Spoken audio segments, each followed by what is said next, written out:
ඔන්න පළවෙනි පින්තූරේ තෝරපු ඔයාගේ එක්ස් මේ වෙලාවේ හිතන්නේ මොනවද කියලා බලමු. සමහර විට මේ සම්බන්ධය නවතින්න ඇත්තේ ඔය දෙන්නගෙන් එක්කෙනෙක්ගෙන් මොකක් හරි වංචාකාරී කපටි සිදුවීමක් සිද්ධ වීමක් නිසා තමයි මේ සම්බන්ධය නැවතිලා තියෙන්නේ කියලා පෙන්නනවා.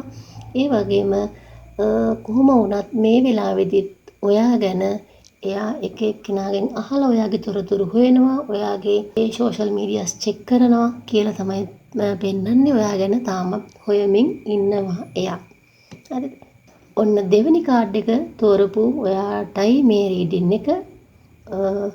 ඔයාලගේ සම්බන්ධය මොන විදිහකට නැවතුණා උනත් මේ වෙලාවේදී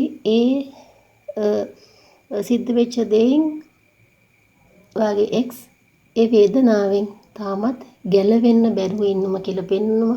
ලෝකයට මොන විදිහට පෙන්නිලා හිටියත් හදවතේ ඒ ඇතිවෙච්ච තුවාලය තාමත් සුව කරගන්න බැරුව වේදනාව විඳින්මින් ඉන්නවා කියලා තමයි පෙන්වන්නේ.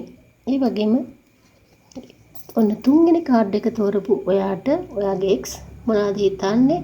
ඔන්න එයා දෛවය ගැන විශ්වාස කරන කෙනෙක්. එයා හිතන්නේ මේ සම්බන්ධය මේ විදිහට සිද්ධ වෙන්නේ මේක අපේ දෛවය වෙන්නේ නැති කියලා.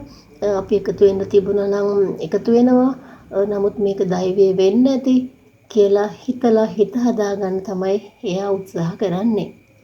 ඉතින් මේ රීඩින් එක ඔයාට ගැලපුණා කියලා හිතනවා නම් ඔයා තෝරගත්තේ මොන ෆයිල් එකද කියලා කමෙන්ට් එකක් දාලා ඔයාගේ අදහසත් කමෙන්ට් එකක් දාලාම යන්න.